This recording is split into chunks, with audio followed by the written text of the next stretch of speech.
창밖으로 스며드는 11월의 차가운 공기가 서재를 가득 메웠다. 장도연은 가죽 의자에 몸을 맡긴 채 손에 든 커피잔을 바라보고 있었다. 검은 액체 표면에 비친 자신의 모습이 일그러져 보였다. 예순이라는 나이에도 불구하고 여전히 단정한 외모를 유지하고 있었지만 그 눈빛만은 깊은 피로를 감추지 못했다.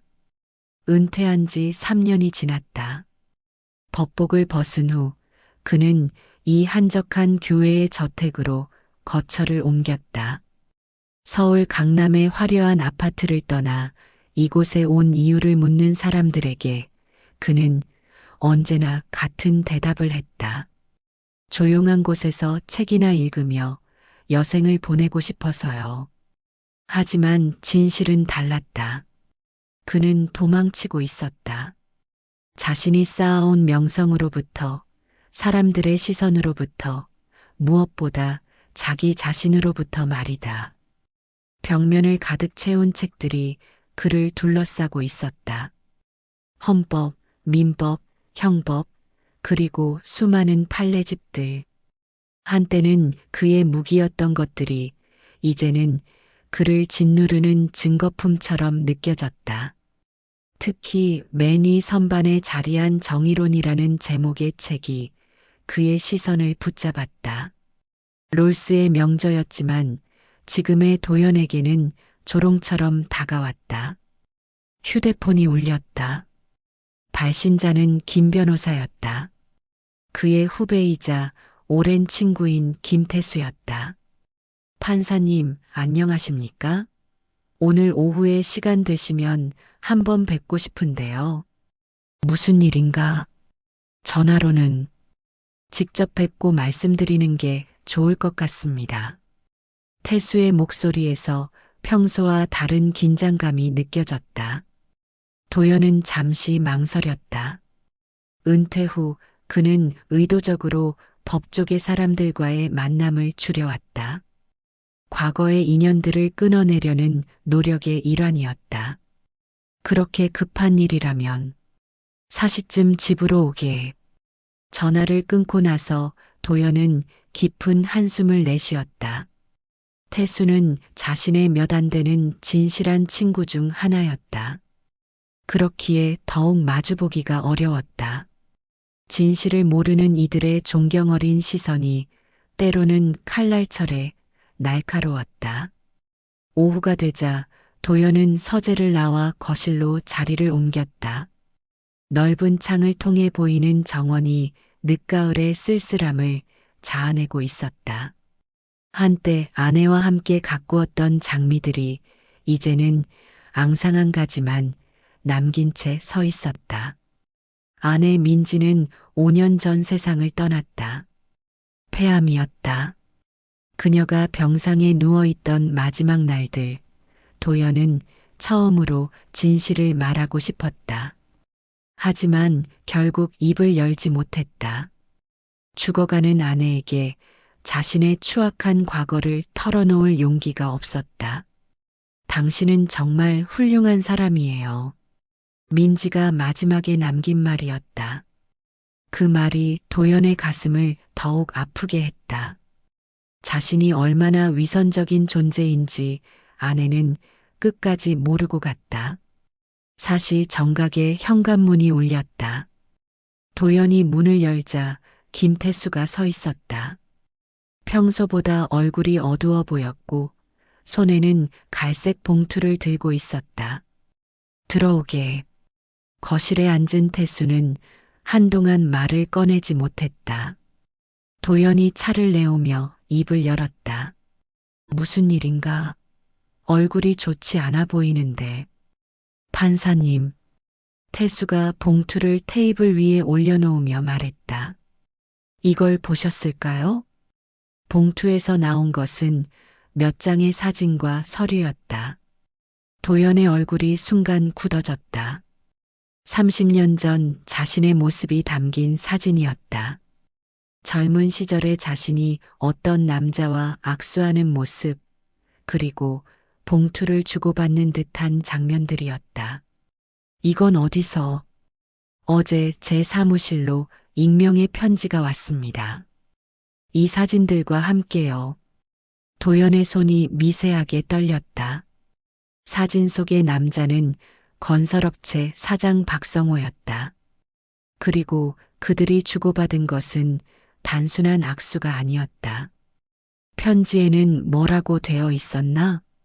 태수가 다른 종이를 내밀었다. 컴퓨터로 출력한 듯한 깔끔한 활자체였다. 진실은 언젠가 드러나게 마련입니다. 장도연의 과거를 세상은 알아야 합니다. 이것은 시작에 불과합니다. 판사님, 태수의 목소리가 떨렸다. 이게 사실입니까? 도연은 대답하지 않았다. 대신 창밖을 바라보며 30년 전 그날을 떠올렸다.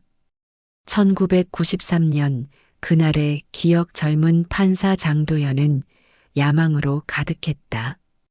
법정에서 정의를 실현하는 것이 자신의 사명이라고 믿었고 언젠가는 대법관이 되어 이 나라의 법질서를 바로잡겠다는 꿈을 품고 있었다. 그리고 윤설인이 있었다. 같은 대학 법학과 출신으로 변호사가 된 그녀는 도연의 연인이자 동지였다. 두 사람은 함께 더 나은 세상을 만들어 가겠다고 다짐했다. 도연아, 우리가 정말 옳은 일을 하고 있는 걸까? 어느 날 밤 설인이 불안한 표정으로 물었다. 당시 그들은 대형 건설 사기 사건을 담당하고 있었다. 박성호가 운영하는 태평건설이 수백억 원의 공사 대금을 횡령한 사건이었다. 당연하지. 법대로 하면 돼. 하지만 도연의 확신은 곧 흔들리기 시작했다. 어느 날 저녁 그의 앞에 정치권의 거물 최순만이 나타났다. 장 판사님, 차 한잔 하시겠습니까? 최순만은 당시 여당의 핵심 인물이었다. 그의 눈빛은 온화했지만 그 속에 숨겨진 날카로움을 도연은 느낄 수 있었다. 박성호 사건 말입니다. 판사님도 아시겠지만 이 사건이 단순하지 않습니다. 무슨 뜻입니까?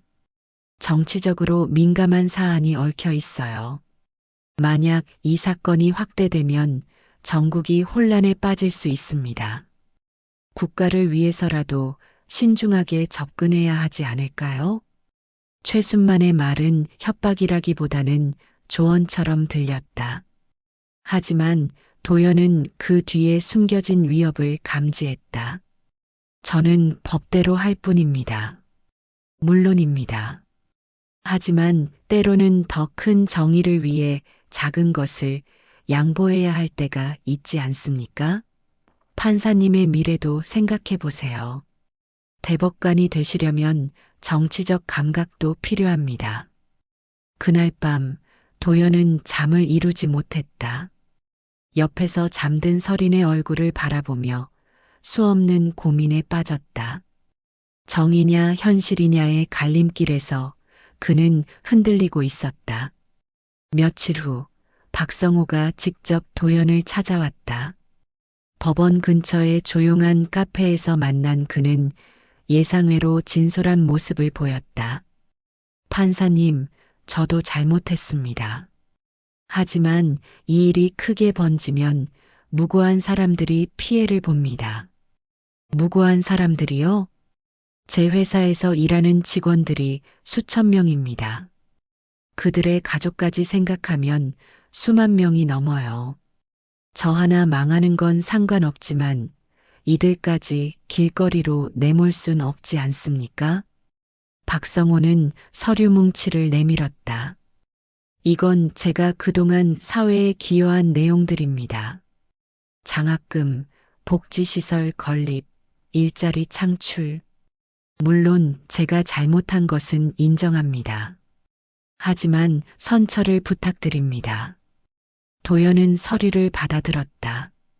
그리고 그 순간 박성호가 검은 봉투를 슬쩍 밀어놓았다. 이건 뭡니까? 판사님의 노고에 대한 작은 감사의 표시입니다. 이걸 받으라는 겁니까? 선처를 부탁드리는 마음입니다. 도연은 봉투를 밀어냈다. 하지만 박성호는 포기하지 않았다.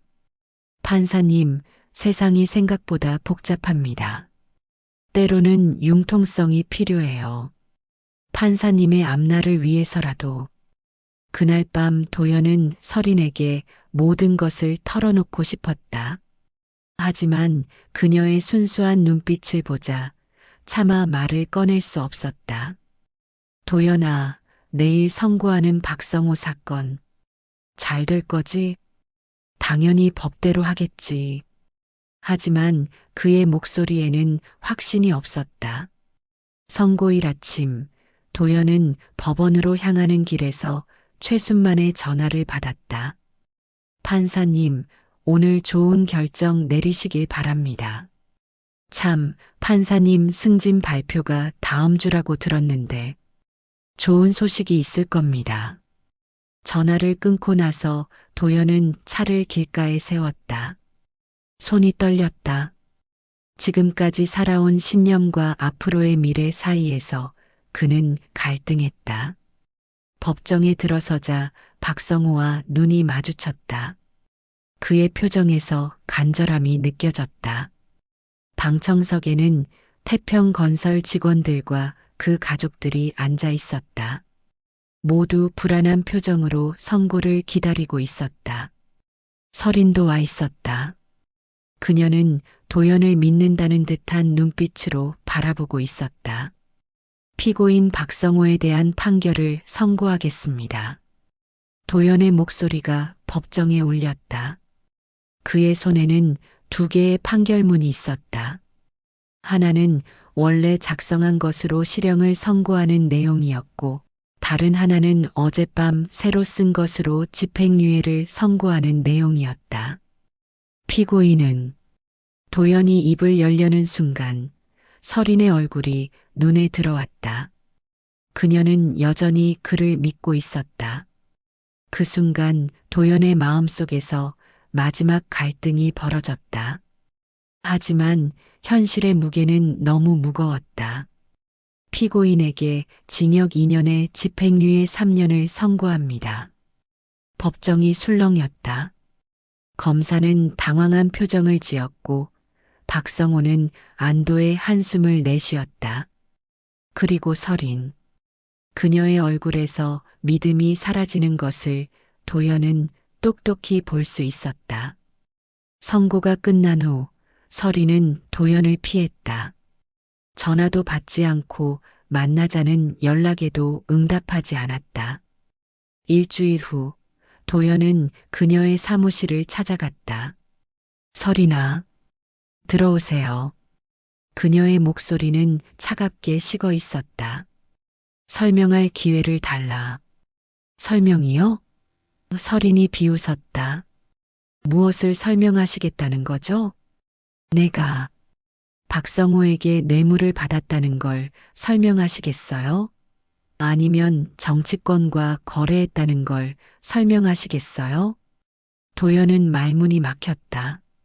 서린은 이미 모든 것을 알고 있었다. 어떻게 법조계가 얼마나 좁은지 모르시는군요. 박성호가 술에 취해서 떠벌리고 다녔어요.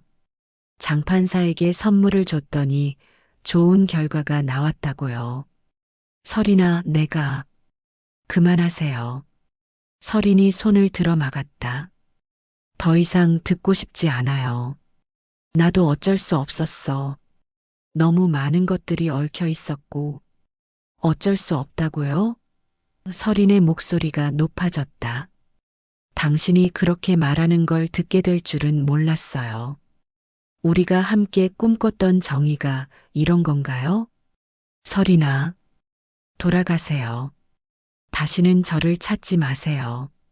그날 이후 서린은 도연의 삶에서 사라졌다. 며칠 후 들은 소식에 의하면 그녀는 사무실을 정리하고 어디론가 떠났다고 했다. 도연이 아무리 찾아도 그녀의 행방을 알 수 없었다. 서린을 잃은 충격에도 불구하고 도연의 승진은 예정대로 이뤄졌다. 그는 지방법원에서 고등법원으로 그리고 대법원까지 차근차근 승진했다. 박성호 사건 이후로도 몇 차례 비슷한 유혹이 있었지만 그는 더 이상 선을 넘지 않았다. 하지만 이미 얻은 것을 포기할 수도 없었다. 민지와 결혼한 것도 그 무렵이었다. 그녀는 도연의 상처를 어루만져주는 따뜻한 사람이었다. 비록 서린만큼 격정적인 사랑은 아니었지만 안정된 삶을 원하는 도연에게는 적합했다. 하지만 행복은 완전하지 않았다. 성공할수록 사람들이 그를 정의의 화신이라고 부를수록 도연의 마음속 죄책감은 더욱 깊어졌다. 특히 언론에서 그를 청렴한 판사의 모범이라고 치켜세울 때마다 그는 견딜 수 없는 고통을 느꼈다. 가끔 꿈에서 서린을 만났다. 그녀는 항상 차가운 눈빛으로 그를 바라보며 같은 말을 반복했다. 당신은 변했어요. 아니, 원래 이런 사람이었나 봐요. 꿈에서 깨면 도연은 식은땀을 흘리며 한동안 잠을 이루지 못했다. 다시 현재 판사님? 태수의 목소리가 도연을 현실로 돌아오게 했다. 그는 여전히 사진을 든 채 멍하니 앉아 있었다. 이게 사실입니까? 도연은 천천히 고개를 끄덕였다. 이제 더 이상 숨길 수도 부인할 수도 없었다. 30년 전 일이야. 그럼 정말로. 그래. 나는 뇌물을 받았고 그 대가로 판결을 바꿨어. 태수의 얼굴이 창백해졌다. 그는 도연을 스승처럼 따르며 존경해왔던 사람이었다. 왜 그러셨습니까? 이유가 중요한가? 변명하고 싶지 않아. 하지만, 태수야. 도연이 태수의 말을 끊었다. 이 사진을 보낸 사람이 누구인지 아는가? 아니요. 완전히 익명이었습니다. 목적이 뭘까? 돈을 요구하거나 그런 건 아니었습니다. 단순히 진실을 밝히겠다는 내용뿐이었어요. 도연은 잠시 생각에 잠겼다. 30년이 지난 지금 누가 이런 일을 벌이는 걸까? 박성호는 이미 10년 전에 세상을 떠났고 최순만도 5년 전에 사망했다. 그렇다면 서린이일까? 서린이요? 윤서린. 내 옛 연인이었어. 도연은 태수에게 간략하게 당시 상황을 설명했다. 태수는 충격받은 표정으로 들었다. 그분이 아직 살아계신가요? 모르겠어. 그날 이후로 소식이 끊겼으니까. 만약 그분이라면. 왜 지금이야? 그것이 도연도 궁금한 부분이었다. 왜 하필 지금인가? 30년 동안 침묵하던 누군가가 갑자기 진실을 폭로하려 하는 이유가 뭘까? 판사님, 이 일이 알려지면 모든 게 끝나겠지. 도연의 목소리는 체념에 가까웠다. 은퇴했다지만 그의 명성과 지위, 그리고 지금까지 쌓아온 모든 것이 한순간에 무너질 것이다. 법적으로는 공소시효가 지났지만 사회적으로는 알고 있어. 두 사람은 한동안 침묵했다. 창밖으로 해가 지고 있었다. 태수가 돌아간 후 도연은 혼자 서재에 앉아 과거를 정리하려 했다. 30년 전의 기억들이 파편처럼 떠올랐다. 서린의 마지막 표정, 박성호의 간절한 눈빛, 최순만의 위협적인 미소. 밤 10시쯤 현관문이 울렸다. 이상했다. 이 시간에 누가 올 리가 없었다. 도연은 조심스럽게 문을 열었다. 문 밖에는 아무도 없었다. 대신 바닥에 하얀 봉투가 놓여 있었다. 도연은 주변을 둘러보며 봉투를 주워들었다. 봉투 안에는 또 다른 사진과 편지가 들어 있었다. 이번에는 30년 전 자신과 설인이 함께 있는 모습이었다. 법원 앞에서 손을 잡고 걸어가는 두 사람의 모습이 선명했다. 편지의 내용은 간단했다. 내일 밤 10시 한강공원 반포지구 잠수교 아래. 혼자 오세요. 진실을 알고 싶다면. 도연의 손이 떨렸다. 마침내 그 시간이 온 것이다. 30년 동안 숨겨온 비밀이 드러나는 순간이. 그는 사진을 다시 들여다봤다. 그 속의 설이는 행복해 보였다. 도연을 믿고 사랑했던 그때의 모습이었다. 그리고 자신도 아직 순수했던 그때의 모습이었다. 설이나, 정말 너구나. 도연은 중얼거리며 창밖을 바라봤다. 어둠 속에서 누군가 자신을 지켜보고 있는 것 같은 느낌이 들었다. 하지만 정확히 확인할 수는 없었다. 그날 밤 도연은 잠들지 못했다. 30년 만에 설인을 만나게 될지도 모른다는 생각에 가슴이 두근거렸다. 동시에 그녀가 어떤 모습으로, 어떤 마음으로 자신을 대할지 두려웠다. 새벽이 밝아올 때까지 도연은 창가에 서서 어둠이 걷히는 것을 지켜봤다. 마치 자신의 인생에서 어둠이 걷히기를 기다리는 것처럼. 하지만 그는 아직 모르고 있었다. 이 모든 것이 단순한 과거의 청산이 아니라 더 큰 복수의 서막에 불과하다는 것을, 그리고 진짜 지옥은 지금부터 시작될 것이라는 것을. 다음 날 저녁이 다가오고 있었다.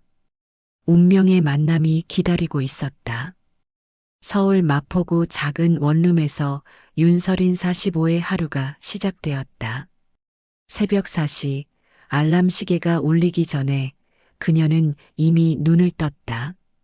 30년 가까이 이어진 습관이었다. 불면증이라기보다는 마음의 무게가 그녀를 일찍 깨우는 것이었다. 창밖으로 보이는 한강이 어둠 속에서 검게 흘러갔다. 설이는 커피를 내리며 오늘도 어김없이 그 남자를 떠올렸다. 장도현. 한때 자신의 전부였던 남자, 그리고 지금은 자신이 쓰러뜨려야 할 적이 된 남자. 책상 위에는 어젯밤 마무리하지 못한 기사가 놓여 있었다. 사법부 비리의 어제와 오늘이라는 제목의 연재물 중 하나였다. 20년 넘게 기자로 살면서 그녀가 가장 집중해온 분야였다. 권력의 부조리, 특히 사법부의 어둠을 파헤치는 것이 그녀의 사명이었다. 하지만 누구도 모르는 진실이 있었다. 이 모든 글의 시작점에는 한 남자에 대한 배신감과 복수심이 자리하고 있다는 것을. 휴대폰이 울렸다. 아들 성훈이었다. 엄마, 벌써 일어나셨어요? 응, 일찍 일어나는 게 습관이야. 너는 왜 안 자고? 로스쿨 과제가 너무 많아서요. 엄마도 기사 쓰시느라 힘드시죠? 성훈의 목소리에서 걱정이 느껴졌다. 27세가 된 아들이지만 여전히 어머니를 걱정하는 마음은 변하지 않았다. 괜찮아. 내가 공부에만 집중해. 그게 엄마한테는 가장 큰 힘이야. 네. 그런데 엄마, 오늘 저녁에 시간 되시면 같이 저녁 먹을까요? 말씀드릴 게 있어서요. 설인의 가슴이 순간 두근거렸다. 성훈이 무슨 일인지 직감적으로 알 것 같았다. 무슨 일인데? 전화로는. 직접 만나서 이야기해요. 전화를 끊고 나서 설이는 깊은 한숨을 내쉬었다. 27년 동안 숨겨온 비밀이 드러날 때가 다가오고 있다는 것을 느꼈다. 1993년 그 이후 30년 전 도연과의 마지막 만남 후 설인의 삶은 완전히 바뀌었다. 사랑했던 남자가 권력 앞에서 굴복하는 모습을 본 충격은 상상 이상이었다. 하지만 더 큰 충격이 기다리고 있었다. 도연과 헤어진 지 한 달 후 설이는 임신 사실을 알게 되었다. 병원에서 듣는 의사의 말이 꿈같이 느껴졌다. 축하드립니다. 임신 7주 차입니다. 설이는 한동안 말을 하지 못했다. 도연의 아이를 가졌다는 사실이 믿어지지 않았다. 행복해야 할 소식이었지만 상황은 그렇지 못했다. 집으로 돌아온 설이는 며칠 동안 결정을 내리지 못했다. 도연에게 알려야 할까? 하지만 그는 이미 자신을 버린 남자였다. 그에게 아이 이야기를 한다면 그것은 협박이나 구걸처럼 보일 것이었다. 결국 설이는 혼자 아이를 낳기로 결심했다. 그것이 자신의 마지막 자존심을 지키는 길이라고 생각했다. 변호사 사무실을 정리하고 설이는 고향 부산으로 내려갔다. 부모님은 딸의 갑작스러운 임신 소식에 충격을 받았지만 결국은 받아들였다. 아이 아버지는? 없어요. 그게 무슨 소리야? 그냥 없다고 생각하세요. 설이는 그 이상 설명하지 않았다. 부모님도 더 이상 묻지 않았다.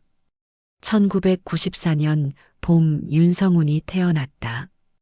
아이를 처음 품에 안았을 때 설이는 울었다. 기쁨과 슬픔, 그리고 두려움이 뒤섞인 복잡한 감정이었다.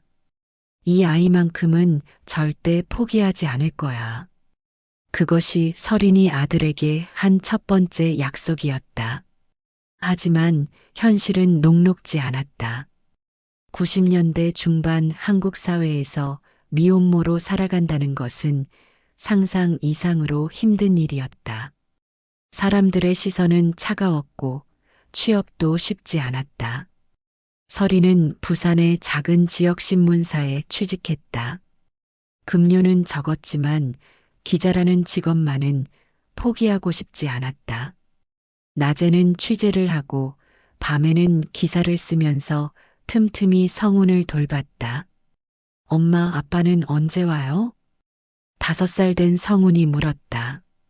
같은 또래 아이들과 달리 자신에게는 아빠가 없다는 것을 깨닫기 시작한 때였다. 성훈아, 우리는 아빠 없이도 행복하게 살 수 있어. 왜 아빠가 없어요? 설이는 대답하지 못했다. 어떻게 5살 아이에게 설명할 수 있을까? 내 아빠는 정의를 버리고 권력을 택한 사람이라고, 엄마를 배신하고 떠난 사람이라고. 성훈이에게는 엄마가 있잖아. 엄마가 아빠보다 훨씬 강하고 멋있는 사람이야. 성훈은 고개를 끄덕였지만 여전히 의문스러운 표정이었다. 성훈이 초등학교에 입학할 무렵 설이는 중대한 결심을 했다. 서울로 돌아가기로 한 것이다. 부산에서의 생활도 나쁘지 않았지만 더 큰 무대에서 기자로서 성장하고 싶었다. 그리고 무엇보다 도연을 지켜보고 싶었다. 복수심이었을까? 아니면 아직 남아있는 미련이었을까?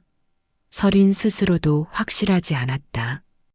다만 그와 같은 도시에서 살고 싶다는 욕망이 강했다. 엄마, 서울 가면 아빠 만날 수 있어요? 성훈의 순진한 질문에 설인의 가슴이 찔렸다. 아빠는 우리와는 다른 세상에 살고 있어. 다른 세상이요? 응. 우리가 절대 만날 수 없는 세상에. 서울로 올라온 설이는 중간 규모의 일간지 한국일보에 입사했다. 사회부 기자로 시작해서 점차 사법 전문 기자로 자리를 잡았다. 그녀의 날카로운 기사들은 업계에서 주목받기 시작했다. 특히 사법부 비리를 다룬 기사들은 많은 반향을 일으켰다. 동료들은 설인이 왜 그렇게 사법부에 대해 집착하는지 궁금해했지만 그녀는 절대 이유를 말하지 않았다. 성우는 모든 면에서 뛰어난 아이였다. 공부도 잘했고 성격도 온순했다. 무엇보다 정의감이 강했다. 어려서부터 불의를 참지 못하는 성격이었다. 엄마, 학교에서 친구들이 약한 애를 괴롭히면 왜 선생님은 모른 척해요? 그게 어른들의 한계야, 성훈아. 하지만 너는 그렇게 살면 안 돼. 항상 옳은 일을 하는 사람이 되어야 해. 네. 저는 나중에 판사가 되어서 나쁜 사람들을 모두 처벌할 거예요. 판사라는 말을 듣는 순간 설인의 표정이 복잡해졌다. 하지만 아들의 꿈을 꺾을 수는 없었다. 중학교에 올라간 성우는 더욱 확고한 꿈을 품었다. 정의로운 법조인이 되는 것이었다. 그리고 그의 가장 큰 롤모델은 다름 아닌 장도연 판사였다. 엄마, 장도연 판사님 아세요? 어느 날 성훈이 물었다. 설인의 심장이 멎는 듯했다. 왜? 신문에서 봤는데 정말 대단한 분이에요. 청렴하고 공정한 판사의 대표적인 인물이래요. 저도 나중에 그런 판사가 되고 싶어요. 설이는 아무 말도 할 수 없었다. 아들이 존경하는 인물이 바로 자신을 배신한 남자라는 사실을, 그리고 그 남자가 바로 아들의 아버지라는 사실을 어떻게 말할 수 있을까? 그래, 훌륭한 분이지. 거짓말이었다. 하지만 어쩔 수 없었다. 20년이 지나면서 설이는 언론계에서 인정받는 기자가 되었다. 특히 사법부 비리를 파헤치는 그녀의 기사들은 여러 차례 언론상을 받았다. 하지만 그녀에게는 항상 아쉬움이 남았다. 정작 가장 폭로하고 싶은 진실은 건드릴 수 없었기 때문이다. 장도연의 30년 전 비리에 대해서는 증거가 있었다. 당시 박성호와 주고받은 뇌물의 정황, 정치권과의 거래 내용까지 그녀는 모두 알고 있었다. 하지만 공개할 수 없었다. 그렇게 되면 자신과 도연의 관계도 드러날 것이고 성훈에게도 진실을 말해야 할 것이었다. 그래서 설이는 다른 방식을 택했다. 도연과 비슷한 사건들을 파헤쳐서 간접적으로 비판하는 것이었다. 사법부 비리를 다룬 그녀의 기사를 읽을 때마다 도연은 식은땀을 흘렸을 것이다. 설이는 그것만으로도 어느 정도 만족했다. 성우는 서울대 법학과를 졸업하고 같은 학교 로스쿨에 진학했다. 그의 꿈은 여전히 판사가 되는 것이었다. 그리고 여전히 장도연을 가장 존경하는 인물로 여기고 있었다. 엄마, 제가 판사 되면 장도연 판사님처럼 정말 공정한 판사가 될 수 있을까요? 당연하지. 너는 누구보다 정의감이 강한 아이야. 하지만 설인의 마음은 복잡했다. 아들이 그 남자를 존경한다는 사실이 여전히 고통스러웠다. 로스쿨 2년차가 되면서 성우는 더욱 구체적인 관심을 보이기 시작했다. 엄마, 혹시 장도연 판사님과 개인적으로 아는 사이예요? 왜 그런 걸 물어? 엄마가 사법부 전문 기자시잖아요. 그리고 왠지 그분에 대해 이야기할 때마다 표정이 이상해져요. 성우는 생각보다 예리했다. 설이는 조심스럽게 대답했다. 예전에 몇 번 인터뷰한 적이 있어. 그때는 젊은 기자였고 긴장을 많이 했거든. 아, 그렇군요. 그럼 나중에 제가 판사 되면 소개해 주실 수 있어요? 설인의 가슴이 철렁 내려앉았다. 그건 그때 가서 생각해보자. 올해 초 설인에게 중요한 소식이 들려왔다. 장도연이 은퇴했다는 것이었다. 그리고 서울 외곽의 조용한 곳으로 이사했다는 소문도 함께 들렸다. 그 소식을 듣는 순간 설인의 마음속에 오래 잠들어 있던 감정이 깨어났다. 30년 동안 억눌러 왔던 분노와 복수심이 다시 끓어오르기 시작한 것이다. 이제 그도 나이가 들었겠지. 지금이라면 설이는 오랫동안 준비해왔던 계획을 실행에 옮기기로 결심했다. 30년 전 도연의 비리 증거들을 모두 공개하는 것이었다. 은퇴한 지금이라면 법적으로는 문제가 없을 것이다. 하지만 사회적으로는 그의 명성에 치명타가 될 것이다. 몇 달 동안 계획을 세운 설이는 마침내 첫 번째 경고를 보냈다. 도연의 후배 김태수 변호사에게 30년 전 사진을 보낸 것이었다.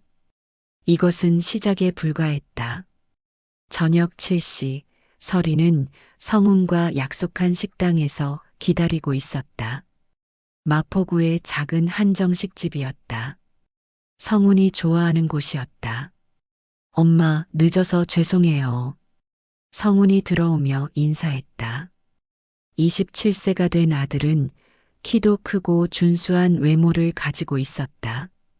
설이는 가끔 아들을 보면 젊은 시절의 도연이 떠올랐다. 괜찮아. 뭔가 심각해 보이는데 무슨 일이야? 엄마.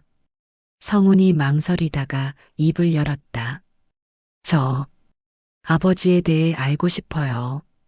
설인의 숨이 멎었다. 27년 동안 피해왔던 순간이 마침내 왔다. 갑자기 왜? 로스쿨에서 가족사에 대한 과제가 있었어요. 그런데 저는 아버지에 대해 아무것도 모르잖아요. 이름도 어떤 사람인지도. 성훈의 목소리가 떨렸다. 그동안 참아왔던 궁금증과 아픔이 드러나고 있었다. 성훈아, 엄마, 저도 이제 어른이에요. 알 권리가 있지 않나요? 제 아버지가 누구인지, 왜 저희를 떠났는지. 설이는 한동안 말을 할 수 없었다. 어떻게 설명해야 할까?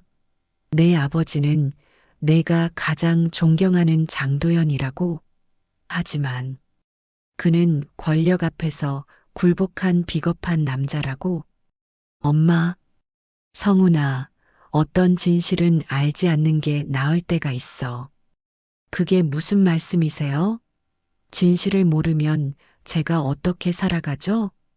성훈의 목소리에 간절함이 배어 있었다. 설이는 마침내 결심했다. 모든 것을 말할 때가 온 것이다. 성훈아, 내 아버지는. 설인이 입을 열려는 순간 휴대폰이 울렸다. 도연에게서 온 문자였다. 내일 밤 만나자. 한강공원에서 기다리겠다. 설인의 손이 떨렸다. 마침내 도연이 응답한 것이었다. 30년 만의 만남이 성사되는 순간이었다. 엄마, 무슨 문자예요? 아, 아무것도 아니야. 설인이 휴대폰을 치우며 말했다. 성훈아, 오늘은 좀 피곤해서 아버지 이야기는 다음에 하자. 엄마, 성훈아, 부탁이야. 조금만 더 기다려줘. 곧, 곧 모든 걸 말해줄게. 성훈은 실망한 표정이었지만 더 이상 억지로 묻지 않았다. 하지만 그의 눈에는 결심이 서린 것 같았다. 스스로 진실을 찾아내겠다는 의지가. 저녁을 마치고 집으로 돌아온 설이는 30년 전부터 간직해온 상자를 꺼냈다. 그 안에는 도연과의 추억들이 담겨 있었다. 사진들, 편지들, 그리고 그가 뇌물을 받았다는 증거들까지. 내일이면 모든 게 끝나겠지. 서리는 중얼거리며 사진 한 장을 들여다봤다. 대학 시절 도연과 함께 찍은 사진이었다. 그때는 둘 다 순수했다. 정의로운 세상을 만들겠다는 꿈으로 가득했다. 내가 먼저 배신했어, 도연아. 이제 그 대가를 치를 시간이야. 하지만 서리는 아직 모르고 있었다. 내일의 만남이 단순한 과거의 청산으로 끝나지 않을 것이라는 것을. 그리고 그 만남이 성훈에게까지 돌이킬 수 없는 충격을 줄 것이라는 것을. 밤은 깊어가고 있었다.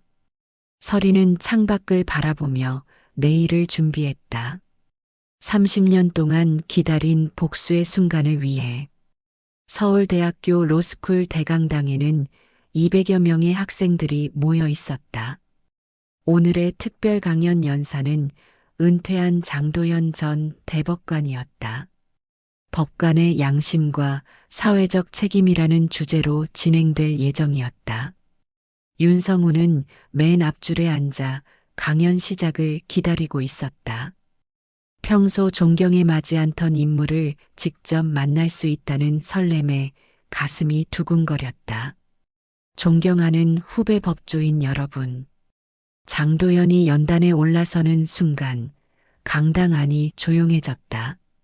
60세의 나이에도 불구하고 그의 카리스마는 여전했다. 회색 정장에 품이 있는 자태, 그리고 깊이 있는 눈빛이 학생들을 압도했다. 법관이 된다는 것은 단순히 법조문을 적용하는 기계가 되는 것이 아닙니다. 우리는 살아있는 인간들의 삶을 다루고 그들의 운명을 결정하는 막중한 책임을 지게 됩니다. 제가 30여 년간 법관으로 재직하면서 가장 소중히 여긴 것은 양심이었습니다. 때로는 외부의 압력이 있었고, 때로는 개인적인 이해관계가 개입될 수 있는 상황도 있었습니다. 하지만 법관의 양심만큼은 절대 타협할 수 없었습니다. 강연이 끝나고 질의응답 시간이 되었다. 성우는 주저하지 않고 손을 들었다. 판사님, 만약 법관으로서의 양심과 현실적 압력이 충돌할 때는 어떻게 대처해야 할까요? 도연은 잠시 침묵했다. 그의 시선이 성훈에게 고정되었다. 젊은 청년의 진지한 눈빛에서 뭔가 익숙한 느낌을 받았다. 좋은 질문입니다. 현실적으로 그런 상황은 존재할 수밖에 없습니다. 하지만 도연이 잠시 멈췄다. 법관이라면 그 어떤 압력 앞에서도 굴복해서는 안 됩니다. 한 번의 타협이 평생의 후회로 남을 수 있으니까요. 성우는 도연의 대답에서 깊은 울림을 느꼈다. 마치 경험에서 우러나온 말 같았다. 판사님, 오늘 강연 정말 감명 깊게 들었습니다. 고맙습니다. 학생은 몇 학년인가요? 로스쿨 2년차 윤성훈입니다. 윤성훈. 도연이 그 이름을 반복했다. 왠지 모르게 익숙한 느낌이 들었다. 혹시 출신이 어디인가요? 부산입니다. 어머니와 함께 서울로 올라왔고요. 어머니는 무슨 일을 하시나요? 기자입니다. 한국일보에서 사회부 기자로 일하고 계세요. 도연의 표정이 미묘하게 변했다. 기자라는 말에 괜히 긴장이 되었다. 요즘 같은 시기에 기자, 자녀를 만나는 것이 편하지 않았다. 그렇군요. 어머니 성함은 윤서린입니다. 혹시 아시나요? 그 순간 도연의 세상이 멈췄다. 윤서린. 30년 전 자신이 배신했던 그 여자. 그리고 지금 자신 앞에 서 있는 이 청년이 그녀의 아들이라고? 아, 아니요. 모르는 분이네요. 도연은 애써 침착함을 유지하려 했지만 목소리가 떨렸다. 제가 판사님을 정말 존경합니다. 언젠가 기회가 되면 판사님처럼 정의로운 법관이 되고 싶어요. 고마운 말씀입니다. 하지만 세상은 생각보다 복잡합니다. 때로는 이상과 현실 사이에서 고민해야 할 때가 많아요. 그렇더라도 포기하면 안 되죠. 판사님처럼 원칙을 지키며 사는 게 중요하다고 생각해요. 도연은 성운의 순수한 눈빛을 바라보며 가슴이 아팠다. 저 청년이 자신의 진실을 안다면 어떤 반응을 보일까? 존경은 고사하고 경멸의 시선으로 바라볼 것이다. 성운 학생, 혹시 시간이 되면 커피 한잔 하면서 이야기를 더 나눠보죠. 정말요? 영광입니다. 로스쿨 근처의 조용한 카페에서 두 사람은 마주 앉았다. 도연은 성운을 관찰하며 놀라움을 금치 못했다. 눈매, 코의 형태, 심지어 말하는 투까지 어딘가 자신과 닮아 있었다. 성운 학생, 아버지는 어떤 분이신가요? 아버지는 저를 낳기 전에 떠나셨어요. 어머니 혼자 저를 키우셨죠. 그렇군요. 어머니가 고생이 많으셨겠어요. 네. 어머니는 정말 강한 분이에요. 저 때문에 많은 걸 포기하셨을 텐데 한 번도 힘든 표정을 보이지 않으셨어요. 그래서 저는 더욱 훌륭한 사람이 되어서 어머니를 기쁘게 해드리고 싶어요. 도연의 가슴이 먹먹해졌다. 설인이 혼자서 아이를 키웠다는 것인가? 그렇다면 이 아이의 아버지는 혹시 아버지에 대한 정보는 전혀 없나요? 어머니가 절대 말씀해 주시지 않아요. 물어봐도 다른 세상 사람이라고만 하시고 아마 좋지 않은 이유로 헤어지신 것 같아요. 도연의 추측이 확신으로 바뀌어 갔다. 시기적으로 봐도 상황적으로 봐도 이 아이는 성운 학생, 생년월일이 언제인가요? 1994년 4월 15일입니다. 도연은 빠르게 계산했다. 1994년 4월생이라면 임신 시기는 1993년 7월경. 정확히 자신과 설인이 헤어진 직후였다. 판사님, 왜 그런 표정을 지으세요? 아무것도 아닙니다. 그냥 참 대단한 어머니를 두셨다는 생각이 들어서요. 하지만 도연의 마음은 천둥번개가 치는 것 같았다. 이 아이가 정말 자신의 아들이라면 30년 전 자신이 저지른 일의 결과로 태어난 아이라면 그날 이후 도연과 성우는 자주 만나게 되었다. 성우는 존경하는 선배 법조인과의 만남을 소중히 여겼고 도연은 복잡한 감정으로 성운을 지켜봤다. 판사님, 제가 너무 자주 찾아뵈서 부담스러우시면 말씀해 주세요. 전혀요. 오히려 성운 학생과 이야기하는 게 즐거워요. 마치 아들과 대화하는 것 같아서요. 성운은 그 말에 감동했다. 아버지 없이 자란 자신에게 도연은 아버지 같은 존재로 느껴지기 시작했다. 판사님도 자녀가 있으신가요? 아내와는 자녀가 없었습니다. 그래서인지 성운 학생이 더 특별하게 느껴지네요. 도연은 거짓말을 했다. 정확히는 반쪽짜리 진실이었다. 법적인 아내와는 자녀가 없었지만 사랑했던 여자와는 아들이 있었다. 그리고 그 아들이 바로 눈앞에 앉아 있었다. 시간이 지날수록 도연은 성운에게서 자신의 모습을 더 많이 발견했다. 법에 대한 열정, 정의에 대한 신념, 심지어 작은 습관들까지 닮아 있었다. 어느 날 성운과 함께 식사를 하고 있던 도연에게 충격적인 순간이 찾아왔다. 엄마. 식당 입구에 설인이 서 있었다. 30년의 세월이 흘렀지만 그녀는 여전히 아름다웠다. 다만 눈빛이 예전보다 차가워져 있었다. 성훈아, 여기서 뭐해? 설인의 시선이 도연에게 향했다. 그 순간 두 사람의 눈이 마주쳤다. 30년 만의 재회였다.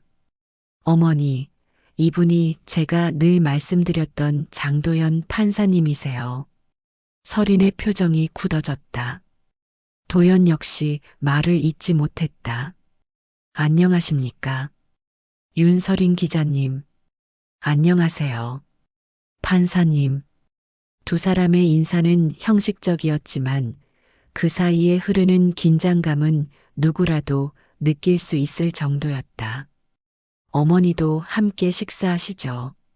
아니야, 성훈아. 엄마는 급한 일이 있어서 그냥 가시기엔 우연히 만난 인연인데요. 도연이 말했다. 설이는 잠시 망설이다가 자리에 앉았다. 식사하는 동안 성우는 신나서 이야기했지만 도연과 설이는 거의 대화하지 않았다. 가끔 시선이 마주칠 때마다 복잡한 감정이 교차했다. 성훈이가 판사님을 정말 존경해요. 집에서도 늘 판사님 이야기를 하거든요. 설인의 말에는 미묘한 비꼼이 섞여 있었다. 도연은 그것을 놓치지 않았다. 성훈 학생은 정말 훌륭한 청년입니다. 어머니가 잘 키우셨어요. 혼자 키웠으니까요. 그 말에는 원망이 담겨 있었다. 도연은 고개를 떨구었다. 식사가 끝나고 설인이 먼저 자리를 떴다. 성우는 어머니를 배웅하러 나갔고 도연은 혼자 남았다. 잠시 후 성훈이 돌아왔다. 판사님, 어머니가 좀 이상하셨어요. 평소와 다르게 긴장하시는 것 같았어요. 그런가요? 혹시 어머니와 전에 만나신 적이 있으신가요? 뭔가 서로 아는 사이 같은 느낌이었는데 도연의 심장이 빨라졌다. 성훈의 직감이 예상보다 날카로웠다. 기자님이시니까 법조계에 대해 잘 알고 계실 텐데 아마 그래서 그런 느낌이 드는 것 같네요. 그런가요? 그런데 판사님도 좀 이상하셨어요. 어머니를 보시는 눈빛이. 성훈아, 혹시 어머니께서 내 아버지에 대해 다른 이야기를 하신 적은 없나? 갑작스러운 질문에 성훈이 놀랐다. 왜 갑자기 아버지 이야기를요? 어머니는 늘 같은 말씀만 하세요. 다른 세상 사람이라고. 다른 세상? 도연이 중얼거렸다. 설인이 자신을 다른 세상 사람이라고 표현했다는 것이 가슴 아팠다. 판사님, 혹시 제 아버지에 대해 아시는 게 있으신가요? 도연은 대답할 수 없었다. 어떻게 말할 수 있겠는가? 내 아버지가 바로 나라고. 30년 전 내 어머니를 배신하고 떠난 비겁한 남자가 바로 나라고. 며칠 후 도연은 혼자 서재에서 오래된 자료들을 정리하고 있었다. 30년 전 담당했던 사건들의 기록을 보면서 과거를 회상하고 있었다. 그때 한 폴더에서 눈에 익은 이름을 발견했다. YSR BS PSH 사건 변호인 명단이라는 제목의 서류에서 윤설인의 이름이 보였다. 박성호 사건에서 피해자 측 변호사로 참여했던 기록이었다. 그때 설인이가 도연은 기억을 되짚어봤다. 설인이 그 사건에 관련되어 있었다는 것을 이제야 깨달았다. 자신이 뇌물을 받고 판결을 바꾼 그 사건에 설인이 변호사로 참여했던 것이다. 더 충격적인 것은 그 다음 서류였다. 사건 종료 후 변호사들의 근황을 정리한 자료에 윤설인 변호사 사무실 정리 후 부산으로 이주라는 기록이 있었다. 1993년 9월 정확히 성훈이가 태어나기 7개월 전 모든 퍼즐이 맞아떨어졌다. 설이는 임신한 상태로 부산으로 내려갔고 거기서 성운을 낳았다. 그리고 30년 동안 혼자 아이를 키워왔다. 도연은 서류를 보며 손이 떨렸다. 성운이 자신의 아들이라는 확신이 더욱 강해졌다. 그때 문득 또 다른 의문이 들었다. 최근에 받은 익명의 편지와 사진들. 그것을 보낸 사람이 설인이라면 왜 지금에야? 그리고 왜 하필 성운과 자신이 가까워진 지금에야? 한편 설인은 자신의 계획이 예상보다 빠르게 진행되고 있다는 것을 깨달았다. 성운과 도연이 만나게 될 줄은 몰랐다. 오히려 이것은 더 완벽한 복수가 될 수 있었다. 성운아, 최근에 판사님과 자주 만나는 것 같던데. 네, 어머니. 정말 좋은 분이에요. 많은 걸 배우고 있어요. 그래. 어떤 이야기를 주로 하니? 법에 대한 이야기, 판사로서의 마음가짐. 그런데 가끔은 개인적인 이야기도 해요. 마치 아버지처럼 저를 챙겨주시거든요. 설인의 가슴이 복잡했다. 도연이 성운을 아버지처럼 대한다는 것이 아이러니했다. 그는 정말로 성운의 아버지였으니까. 설인은 계획을 앞당겨야 한다고 생각했다. 도연이 진실을 깨닫기 전에 자신이 원하는 방식으로 모든 것을 끝내야 했다. 도연은 성운과의 만남을 피하기 시작했다. 진실을 알게 된 후 아이를 마주보기가 어려웠다. 하지만 성운은 계속 연락했다. 판사님, 요즘 바쁘신가요? 며칠째 연락이 안 되시네요. 미안하다, 성운아. 개인적으로 정리해야 할 일들이 좀 있어서. 혹시 제가 실례를 저질렀나요? 아니면 어머니와의 만남이 불편하셨나요? 성운의 예리한 질문에 도연은 당황했다. 그런 게 아니야. 정말 개인적인 일이고. 판사님, 저희가 만난 지 몇 달 안 됐는데 이미 가족 같은 느낌이에요. 혹시 무슨 고민이 있으시면 말씀해 주세요. 가족 같다는 말에 도연의 가슴이 아팠다. 정말로 가족이었는데 그 사실을 말할 수 없는 자신이 비참했다. 그날 밤 도연은 설인에게 문자를 보냈다. 만나서 이야기해야겠습니다. 성운이에 대한 이야기를. 30분 후 설인의 답장이 왔다. 내일 밤 10시 한강공원 반포지구에서 기다리겠습니다. 다음 날 밤 10시 한강공원은 조용했다. 가로등 불빛만이 어둠을 밝히고 있었다. 도연은 약속 장소에서 설인을 기다렸다. 10시 정확히 설인이 나타났다. 30년 만이네요. 그래, 30년 만이야. 두 사람은 잠시 침묵했다. 한강물이 조용히 흘러가고 있었다. 성운이가 내 아들입니다. 설인이 먼저 말했다. 도연의 숨이 멎었다.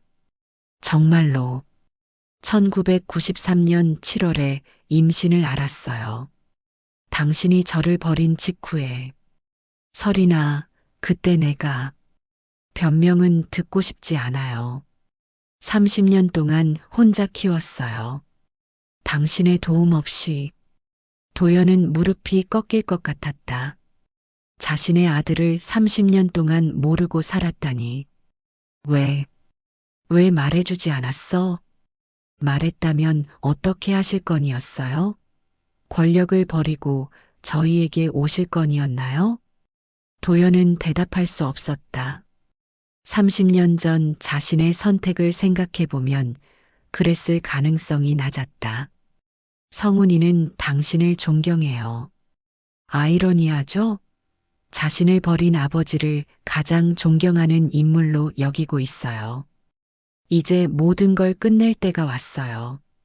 당신의 과거도 우리의 관계도 모든 걸 성운이에게 말할 거예요. 도연의 얼굴이 창백해졌다. 그렇게 되면 성훈이는 충격받겠죠. 하지만 진실을 알 권리가 있어요. 제발, 성훈이만은 30년 전에도 당신은 그렇게 말했어요. 제발이라고. 하지만 결국 저를 버리고 갔잖아요. 서린의 목소리에 30년 동안 쌓인 원망이 터져 나왔다. 그때 갑자기 뒤에서 목소리가 들렸다. 어머니, 판사님? 두 사람이 돌아보니 성훈이 서 있었다. 그의 얼굴에는 놀라움과 의욕이 교차하고 있었다. 성훈아, 너 왜 여기에? 어머니를 따라왔어요. 요즘 이상하시더라고요. 그런데 무슨 대화를 하고 계셨던 거예요? 침묵이 흘렀다. 드디어 모든 것이 밝혀질 순간이 왔다. 30년 동안 숨겨진 진실이 드러나는 순간이었다. 서린이 입을 열었다. 성훈아, 이제 모든 걸 말해줄 시간이 왔어. 성훈의 눈빛이 두려움으로 가득 찼다. 그는 직감적으로 알았다. 지금부터 듣게 될 이야기가 자신의 세상을 완전히 바꿔놓을 것이라는 것을.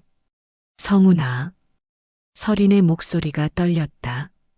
어머니, 무슨 일이에요? 왜 둘 다 이상한 표정을 지으세요? 성훈은 어머니와 존경하는 판사가 함께 있다는 상황 자체가 이해되지 않았다. 더구나 둘 사이에 흐르는 묘한 긴장감까지. 도연이 먼저 입을 열었다. 성훈아, 어머니와 나는 예전에 알던 사이야. 예전에요? 언제부터요? 30년 전. 우리가 젊었을 때. 성훈의 머릿속이 복잡해졌다. 30년 전이라면 자신이 태어나기 전이었다. 그리고 그때는 어머니가 변호사였던 시절이었다. 그때 무슨 일이 있었던 거예요? 서린이 깊은 숨을 들이쉬었다. 성훈아, 내 아버지에 대해서 이제 진실을 말해줄게. 아버지요? 성훈의 심장이 빨라졌다. 27년 동안 궁금했던 질문에 대한 답을 들을 수 있는 순간이었다. 너희 아버지는? 서린이 도연을 바라봤다. 도연은 고개를 숙인 채 서 있었다. 장도연 판사님이야. 그 말이 떨어지는 순간 세상이 멈춘 것 같았다. 성훈은 한동안 말의 의미를 이해하지 못했다. 뭐라고 하셨나요? 내 아버지가 바로 장도연이야. 지금 내 앞에 서 있는 그 사람. 성훈은 도연을 바라봤다. 존경에 맞지 않던 판사가 자신의 롤모델이 바로 자신의 아버지라고 믿을 수 없었다. 거짓말이죠? 그럴 리가 없어요. 성훈아. 도연이 조심스럽게 다가섰다. 미안하다. 정말 미안하다. 아니에요. 이건 말이 안 돼요. 성훈이 소리쳤다. 제 아버지는 어머니를 버리고 떠난 사람이라고 했잖아요. 그런데 판사님이 어떻게. 그게 사실이야, 성훈아. 서린의 목소리는 차가웠다. 내 아버지는 나를 버리고 떠났어. 권력을 위해서. 성훈은 뒤로 몇 걸음 물러섰다. 머릿속이 하얗게 변했다.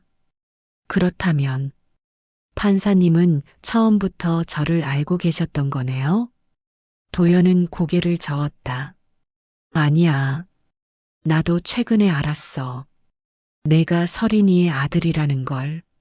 언제부터요? 며칠 전.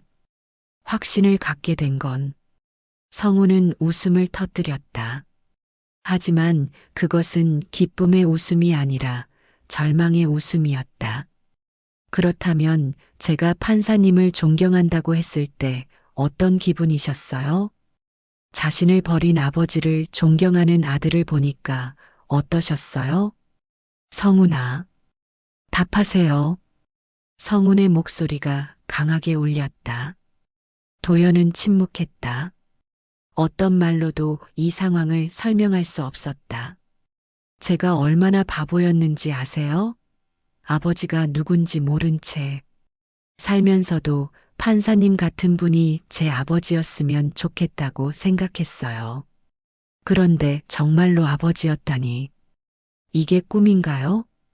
성운의 눈에서 눈물이 흘러내렸다. 30년 전에 무슨 일이 있었던 거예요? 왜 어머니를 버리셨어요? 도연은 여전히 대답하지 못했다. 어떻게 설명할 수 있겠는가? 뇌물을 받고 판결을 왜곡했다고, 권력 앞에서 굴복했다고, 설인이 대신 입을 열었다. 내 아버지는 판사로서 해서는 안 될 일을 했어. 뇌물을 받고 판결을 바꾼 거야. 뇌물을요? 성운의 목소리가 떨렸다. 박성호라는 건설업자에게서 돈을 받고 그에게 유리한 판결을 내렸어. 그리고 그 대가로 승진의 길을 보장받았지. 성우는 도연을 바라봤다. 정말인가요? 도연은 고개를 끄덕였다. 더 이상 숨길 수 없었다.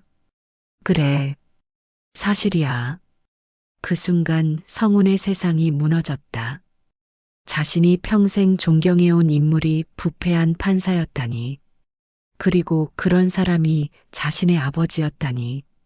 거짓말하세요. 성운이 소리쳤다.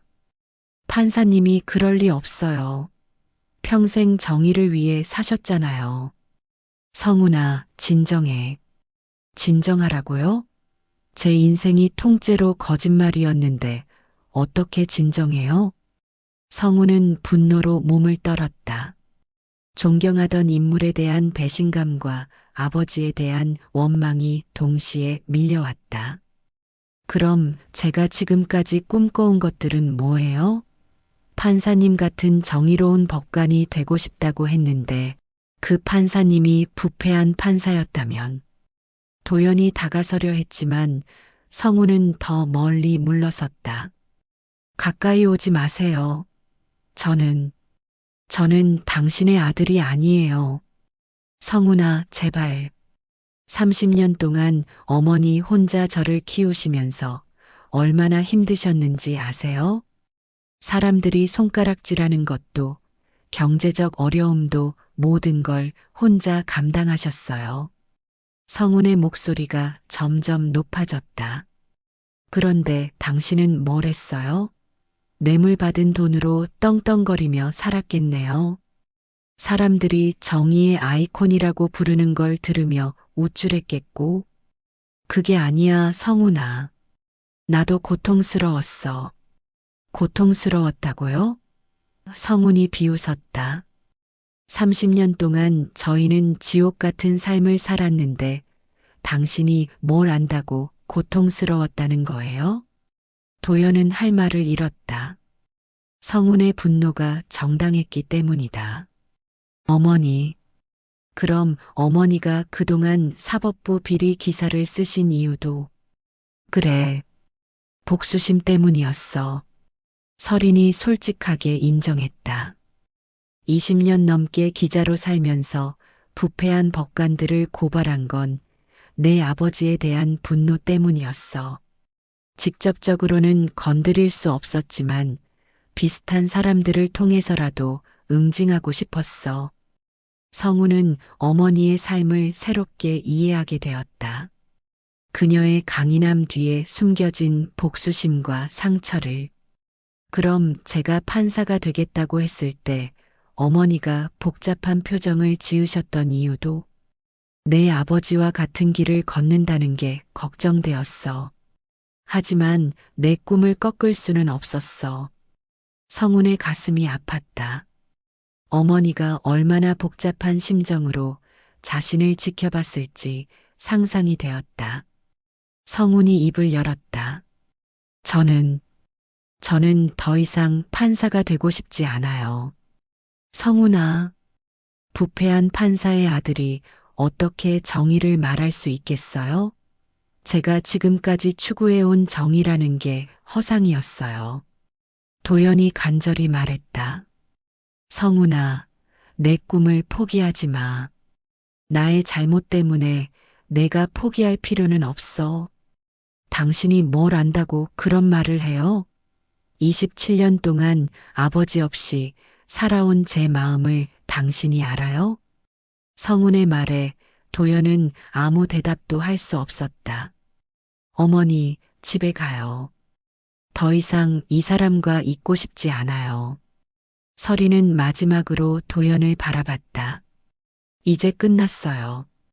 30년 동안 숨겨온 진실도 우리의 관계도 모든 게 끝났어요. 그날 밤 이후 세 사람의 삶은 완전히 달라졌다. 성우는 로스쿨을 휴학했다. 더 이상 법조인의 꿈을 꿀 수 없었다. 존경하던 인물이 부패한 판사였고 그런 사람이 자신의 아버지였다는 충격에서 벗어날 수 없었다. 서리는 예상했던 것과는 다른 결과였다. 아들까지 상처받게 만든 것이 후회되었다. 그리고 도연은 그는 모든 것을 잃었다. 아들에게 거부당했고 자신의 과거가 드러날 위기에 처했다. 무엇보다 성훈이 꿈을 포기한다는 사실이 가장 고통스러웠다. 하지만 이것은 끝이 아니었다. 진짜 시작이었다. 30년 동안 숨겨진 진실이 드러나면서 새로운 갈등과 복수의 연쇄가 시작되려 하고 있었다. 그리고 아직 밝혀지지 않은 또 다른 진실들이 기다리고 있었다. 한강공원에서의 그 밤 이후 장도연의 삶은 완전히 무너졌다. 서재에서 술병을 붙잡고 하루하루를 보내는 것이 그의 일과가 되었다. 창밖으로 보이는 정원의 앙상한 가지들이 자신의 처지와 닮았다는 생각이 들었다. 성훈아. 도연은 빈 술잔을 바라보며 아들의 이름을 중얼거렸다.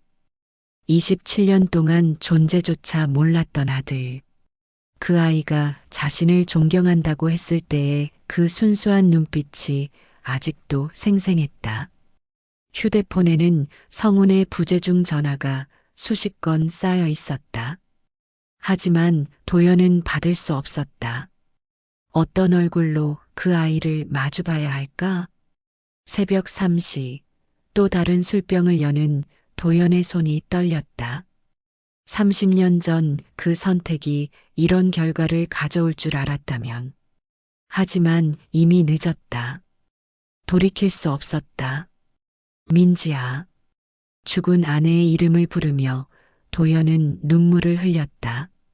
만약 민지가 살아있다면 뭐라고 했을까? 자신에게 아들이 있었다는 사실을, 그리고 그 아들을 27년 동안 외면했다는 사실을 알면 어떤 반응을 보였을까? 문득 책장에서 한 권의 사진첩이 눈에 들어왔다. 민지와의 추억이 담긴 것이었다. 펼쳐보니 결혼식 사진이 나왔다. 행복해하는 민지와 억지로 웃고 있는 자신의 모습이 대비되었다.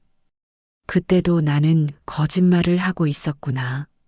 결혼할 때조차 서린과 성훈에 대한 진실을 숨겼던 자신이 한심했다. 평생을 거짓으로 살아온 인생이었다. 성훈은 그날 밤 이후 잠을 이루지 못했다. 아버지가 장도연이라는 사실, 그리고 그가 부패한 판사였다는 사실이 머릿속에서 맴돌았다. 로스쿨 휴학계를 제출한 후 성훈은 매일 도연의 집 앞에서 기다렸다. 하지만 도연은 나타나지 않았다. 전화도 받지 않았다. 비겁하게 숨지 말고 나오세요. 성훈은 대문 앞에서 소리쳤다. 하지만 집안은 조용했다. 며칠째 이런 일이 반복되자 성훈은 다른 방법을 생각했다. 김태수 변호사를 찾아간 것이다. 판사님은 지금 어디에 계세요? 성훈 군? 갑자기 웬일로?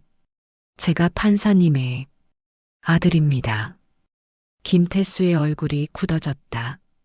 최근 도연이 이상하게 행동하는 이유를 이제야 알 것 같았다. 판사님과 어머니의 과거에 대해서도 알고 있어요. 30년 전 박성호 사건 말입니다. 그걸 어떻게 어머니가 모든 걸 말해주셨어요. 그분이 뇌물을 받고 판결을 왜곡했다는 것도요. 김태수는 충격받은 표정이었다. 그는 줄곧 도연을 존경해 왔는데 그런 과거가 있었다니. 김 변호사님, 그분이 어디 있는지 알려주세요. 제가 직접 만나서 이야기해야 할 것들이 있어요. 성훈 군, 판사님은 지금 매우 힘든 상황이야. 혹시 충격적인 말을 들을 수도. 이미 충분히 충격받았어요. 27년 동안 아버지 없이 살아온 제가 뭘 더 충격받겠어요? 성훈의 목소리에 분노가 섞여 있었다. 김태수는 어쩔 수 없이 도연의 집 주소를 알려주었다. 그날 저녁 성훈은 도연의 집을 찾아갔다. 대문을 두드렸지만 응답이 없었다. 하지만 성훈은 포기하지 않았다. 아버지, 나와요. 그 한마디가 집안의 도연에게는 칼날처럼 날카롭게 들렸다.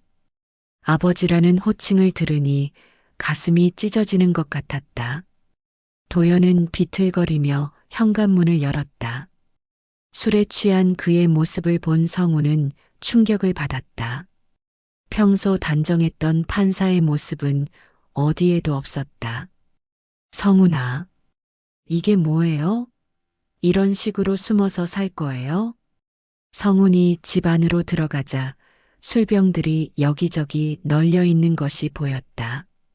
존경하던 인물의 몰락한 모습에 성훈은 분노보다 실망감이 더 컸다. 27년 동안 저를 버리고 이런 식으로 살아오셨던 거예요? 성훈아, 미안하다. 미안하다고요? 성훈의 목소리가 높아졌다. 미안하다는 한마디면 27년이 해결돼요? 도연은 소파에 주저앉았다. 아들 앞에서 이런 모습을 보이고 싶지 않았지만 이미 모든 것이 끝난 상황이었다. 내가 나를 존경한다고 했을 때 죽고 싶었다. 그럼 왜 말하지 않으셨어요? 제가 당신을 아버지라고 모르고 존경할 때 왜 진실을 말하지 않으셨어요? 어떻게 말해? 너에게 어떻게 말해?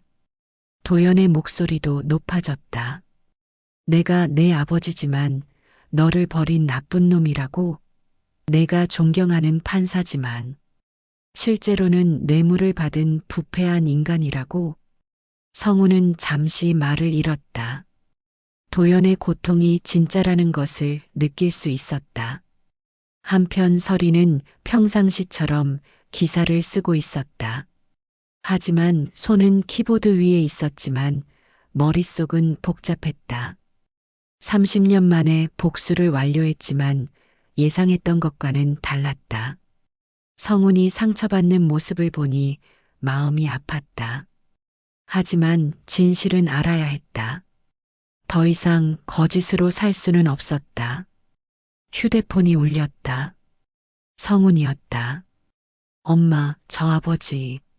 아니, 그 사람 집에 와 있어요. 뭘 하러? 확실히 하고 싶었어요. 정말 제 아버지가 맞는지, 그리고 어떤 인간인지.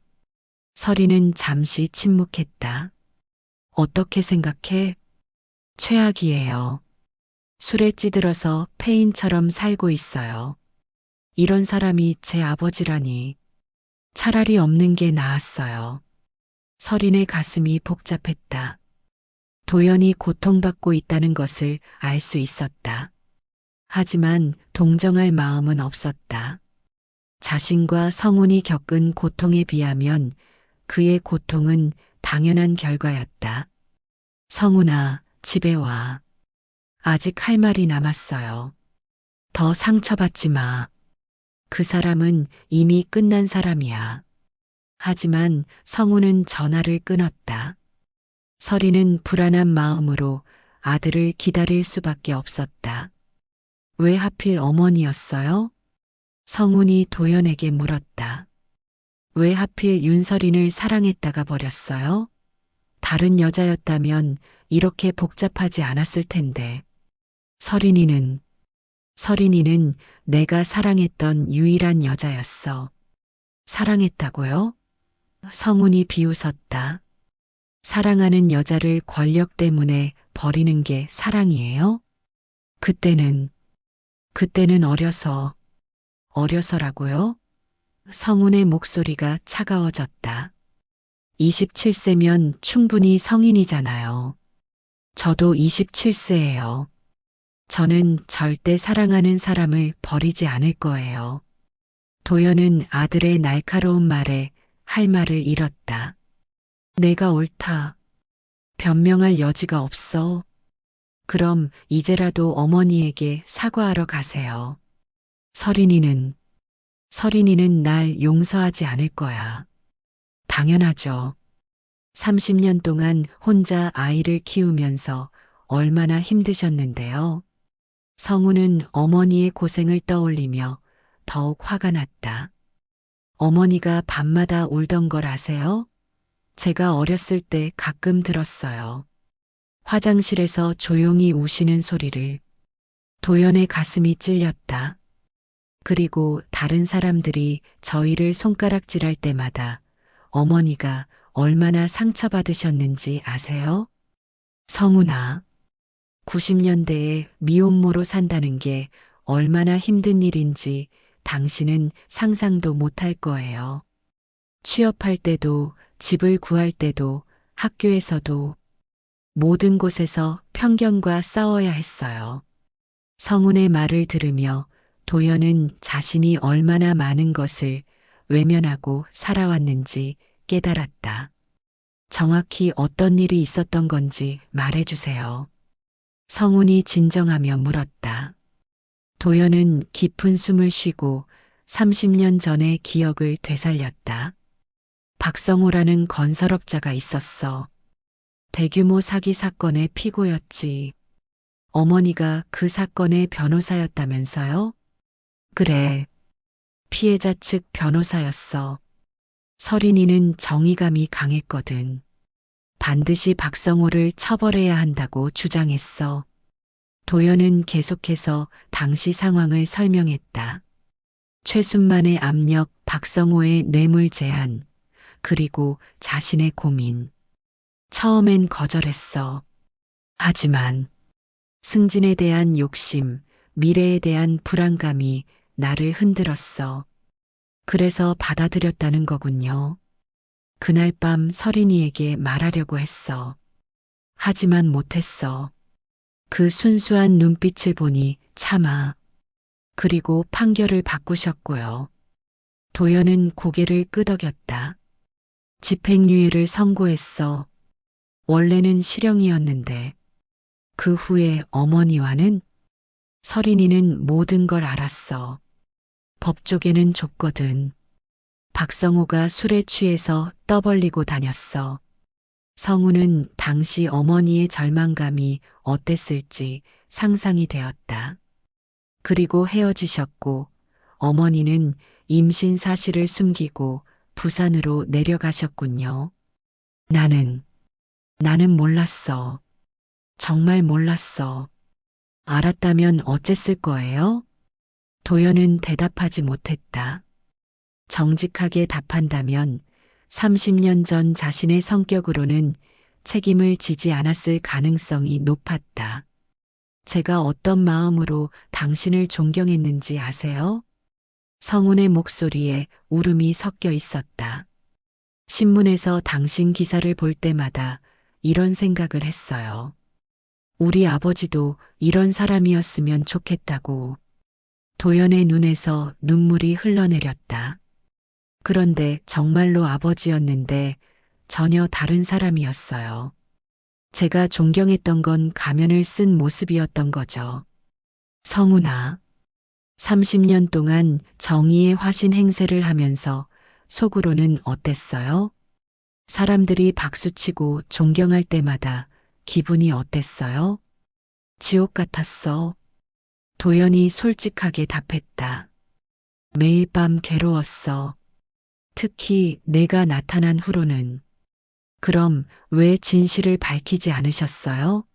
사람들에게 사과하고 벌을 받으면 되잖아요. 용기가 없었어. 성우는 아버지의 비겁함에 실망했다. 존경했던 인물이 이렇게 나약한 사람이었다니. 어머니는 언제부터 복수를 계획하셨을까요? 아마 내가 태어났을 때부터일 거야. 도연이 추측했다.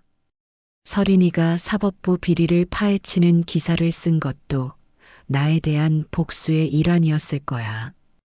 20년 넘게요? 그래, 20년 넘게.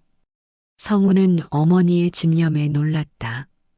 동시에 그 오랜 세월 동안 품고 살아야 했던 원망과 분노가 얼마나 컸을지 짐작이 되었다.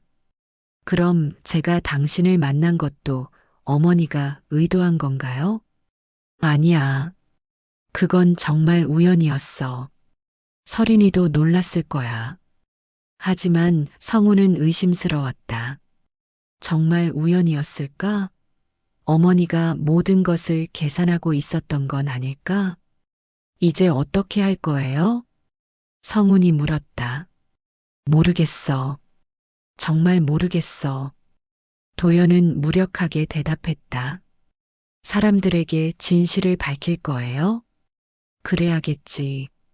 더 이상 숨길 수는 없어.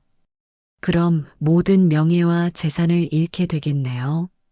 당연하지. 그게 내가 치러야 할 대가야. 성우는 잠시 생각에 잠겼다. 저는 더 이상 당신을 아버지라고 부르고 싶지 않아요. 알겠어. 그리고 판사도 되지 않을 거예요. 부패한 판사의 아들이 어떻게 정의를 말하겠어요? 성훈아, 그건 안 돼. 제 꿈은 이미 끝났어요. 당신 때문에. 도연은 아들의 차가운 말에 무너졌다. 자신의 잘못 때문에 아들의 꿈까지 포기하게 만든 것이 가장 고통스러웠다. 성훈이 일어났다. 이제 갈게요. 성훈아, 다시는 저를 찾지 마세요. 저도 당신을 찾지 않을 거예요. 제발 판사의 꿈만은 포기하지 마라. 왜요? 당신처럼 되라는 거예요? 그 말이 도연에게는 치명타였다. 나 같은 사람이 되지 말라는 거야. 나와는 다른 정의로운 판사가 되어달라는 거야. 이미 늦었어요. 저는 이미 당신의 아들이라는 사실 자체가 부끄러워요. 성우는 돌아서서 걸어갔다. 도연이 뒤에서 불렀지만 돌아보지 않았다. 성훈아, 성훈아. 하지만 대답은 없었다. 집 밖으로 나간 성훈의 발걸음 소리만이 점점 멀어져 갔다. 도연은 현관문 앞에서 무너져 내렸다. 아들을 잃었다. 30년 만에 찾은 아들을 자신의 손으로 다시 잃었다. 그날 밤 세 사람은 각자 다른 곳에서 다른 생각에 잠겼다. 성우는 집으로 돌아와 어머니에게 모든 것을 이야기했다. 서리는 아들의 상처받은 모습을 보며 복잡한 심경이었다. 복수는 완료했지만 아들까지 상처받게 만든 것이 과연 옳은 일이었을까? 도연은 혼자서 술잔을 기울이며 지난 30년을 후회했다. 만약 그때 다른 선택을 했다면? 만약 용기를 내서 서린과 함께 했다면? 하지만 이미 돌이킬 수 없는 일이었다. 새벽이 되자 도연은 결심했다. 더 이상 도망치지 않기로. 모든 진실을 세상에 공개하기로. 그것이 설인과 성운에게 할 수 있는 마지막 속죄였다. 하지만 그는 아직 모르고 있었다. 진실을 공개하는 것이 끝이 아니라 새로운 시작이 될 것이라는 것을, 그리고 더 큰 폭풍이 기다리고 있다는 것을. 다음 날 아침, 도연은 기자회견을 준비하기 시작했다. 30년 동안 숨겨온 모든 진실을 세상에 털어놓을 준비를. 운명의 바퀴는 계속 돌아가고 있었다. 도연이 기자회견을 준비하던 그 아침, 예상치 못한 전화가 걸려왔다. 설인이었다. 오늘 오후 3시, 당신 집으로 갈게요. 설인아, 성훈이와 함께 가요. 이제 정말로 모든 걸 끝내야겠어요. 전화가 끊어진 후 도연은 한동안 수화기를 붙들고 있었다. 30년 만에 설인과 성훈이 함께 자신을 찾아온다는 것이었다. 마지막 심판의 시간이 온 것 같았다. 도연은 거울을 보며 면도를 하고 정장을 차려입었다. 아들과 옛 연인 앞에서만큼은 초라한 모습을 보이고 싶지 않았다. 하지만 손이 계속 떨렸다. 서재의 술병들을 모두 치우고 흩어져 있던 책들을 정리했다. 그리고 책상 위에 30년 전 설인과 함께 찍은 사진 한 장을 올려놓았다. 둘 다 행복해 보이는 사진이었다. 그때로 돌아갈 수 있다면. 하지만 시간은 되돌릴 수 없었다.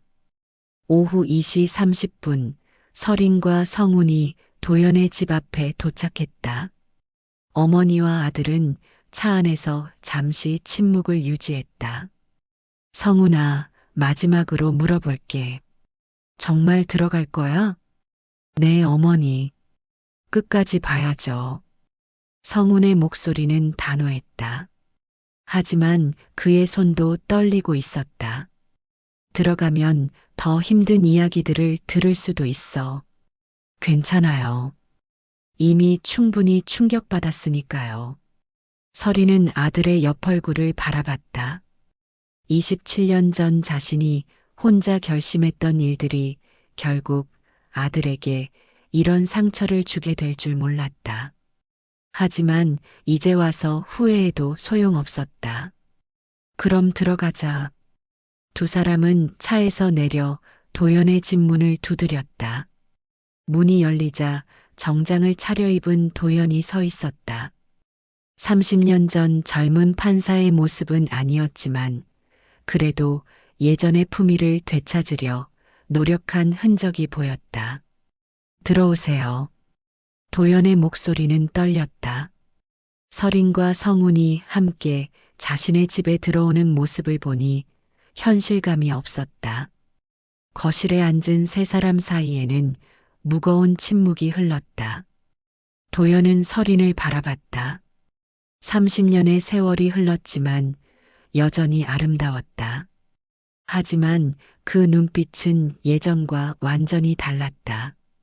차라도 됐어요. 설인이 차갑게 말을 끊었다. 오늘은 차 마시러 온 게 아니니까요. 성우는 아버지와 어머니를 번갈아 보며 복잡한 감정을 느꼈다. 이 두 사람이 한때 사랑했던 사이라는 것이 믿어지지 않았다. 무슨 말을 하고 싶은지 알겠어요. 도연이 먼저 입을 열었다. 미안하다는 말, 용서해달라는 말. 하지만 그런 말들로는 부족하다는 것도 알고 있어요. 알고 있으면서 왜 30년 동안 아무것도 하지 않았어요? 성훈의 날카로운 질문에 도연은 할 말을 잃었다. 장도연. 설인이 처음으로 그의 이름을 불렀다. 30년 동안 얼마나 많이 원망했는지 알아요? 도연은 고개를 숙였다. 매일 밤 성훈이를 재우고 나서 혼자 울었어요. 왜 나만 이런 삶을 살아야 하는지, 왜 내 아이는 아버지 없이 자라야 하는지. 설인의 목소리가 떨리기 시작했다. 사람들이 손가락질할 때마다 취업 면접에서 떨어질 때마다, 성훈이가 아버지를 찾을 때마다 당신을 원망했어요. 설이나, 조용히 해요. 아직 끝나지 않았어요. 설인의 목소리가 높아졌다. 당신은 그동안 뭘 했어요? 뇌물 받은 돈으로 떵떵거리며 살면서 사람들한테 존경받으며 살았잖아요. 그게 아니야. 아니라고요? 그럼 뭐예요? 고통스러웠다고 하실 건가요? 설인이 비웃었다. 당신의 고통은 선택한 고통이에요. 하지만 우리의 고통은 당신이 강요한 고통이었어요. 저는 성훈이 떨리는 목소리로 말했다. 저는 어렸을 때부터 아버지가 어떤 사람인지 상상해 왔어요. 도연과 설인 모두 성훈을 바라봤다. 어머니는 절대 말씀해 주지 않으셨지만 저는 계속 상상했어요.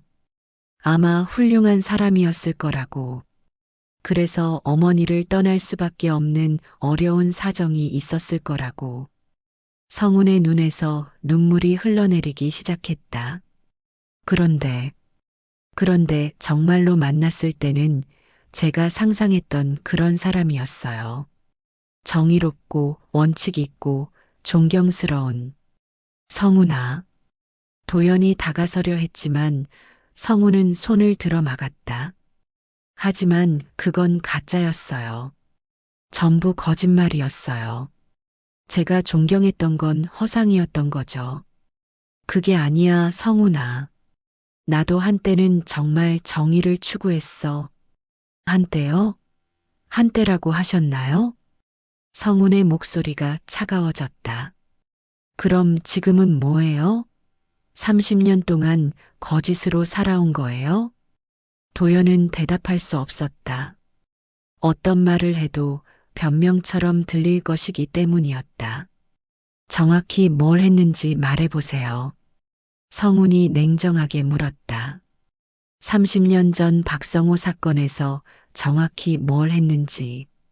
도연은 깊은 숨을 쉬고 입을 열었다. 박성호에게서 5천만 원을 받았어. 그때로서는 큰 돈이었지. 5천만 원. 성훈이 중얼거렸다. 그 돈으로 뭘 했어요? 아파트 계약금을 냈어. 그리고 나중에 민지와 결혼할 때 예물비로도 썼고. 결혼 예물비요? 설인의 목소리가 날카로워졌다. 내 아들의 아버지가 뇌물로 받은 돈으로 다른 여자에게 예물을 사줬다고요? 그 순간 설인의 마음속에 있던 분노가 폭발했다. 어떻게 그럴 수 있어요? 설인이 일어서서 도연에게 다가갔다. 나는 혼자서 아이 기저귀 값도 없어서 고생했는데 당신은 그 돈으로 다른 여자에게 예물을 사줬다고요? 설인아, 그때는 내가 임신한 줄 몰랐어. 몰랐다고요? 책임질 생각이 없었으니까 알려고도 하지 않았던 거 아니에요? 그게 아니야. 도연이 변명하려 했지만 설인의 분노는 멈추지 않았다. 30년 동안 당신이 어떻게 살았는지 다 알아요. 승진하고 결혼하고 사회적 명망을 쌓고 그러면서 단 한 번도 과거를 돌아보지 않았죠? 매일 생각했어. 거짓말하지 마요. 설인이 소리쳤다. 정말로 생각했다면 저희를 찾았을 거예요. 성훈이가 어떻게 자라고 있는지, 제가 어떻게 살고 있는지 확인했을 거라고요. 도연은 더 이상 변명할 수 없었다. 설인의 말이 모두 사실이었기 때문이다. 당신은 그냥 저희가 사라져서 다행이었던 거예요. 그래야 깨끗하게 새 출발할 수 있으니까. 성훈은 어머니와 아버지의 대화를 들으며 더욱 절망스러워졌다. 자신의 존재가 아버지에게는 부담스러운 것이었다는 사실을 깨달았다. 성훈아. 도연이 조심스럽게 아들에게 말을 걸었다. 나는 정말 몰랐어. 내가 있다는 걸 정말 몰랐다고. 몰랐다고 해서 달라지는 게 있나요? 성운의 목소리는 차가웠다. 알았다고 해도 어차피 책임지지 않으셨을 거 아니에요? 그게 아니야. 그럼 뭐예요? 정말 책임지셨을 거라고요? 도연은 대답할 수 없었다. 솔직히 말하자면 30년 전 자신의 성격으로는 책임을 지지 않았을 가능성이 높았다. 제발, 마지막으로 한 번만. 도연이 무릎을 꿇었다. 마지막으로 한 번만 아버지라고 불러주면 안 되겠니? 그 모습을 본 성우는 더욱 화가 났다. 지금 뭐 하시는 거예요? 동정심에 호소하시는 거예요? 그게 아니야.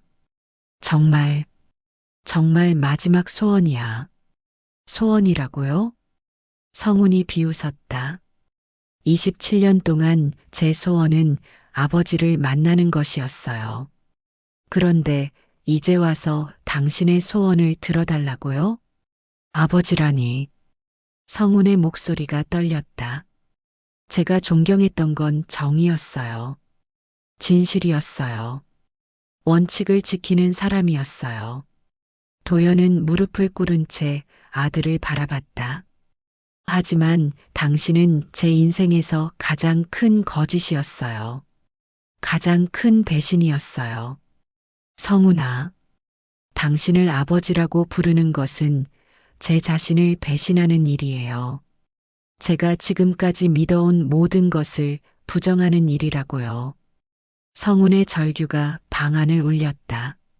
서리는 아들의 고통스러운 모습을 보며 가슴이 찢어질 것 같았다. 성운아. 서린이 아들에게 다가가 안으려 했지만 성운은 물러섰다.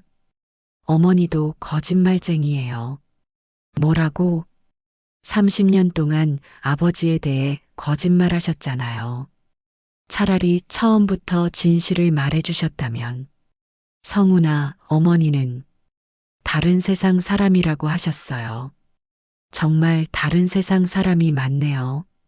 저희와는 완전히 다른 세상에 사는. 제발, 제발.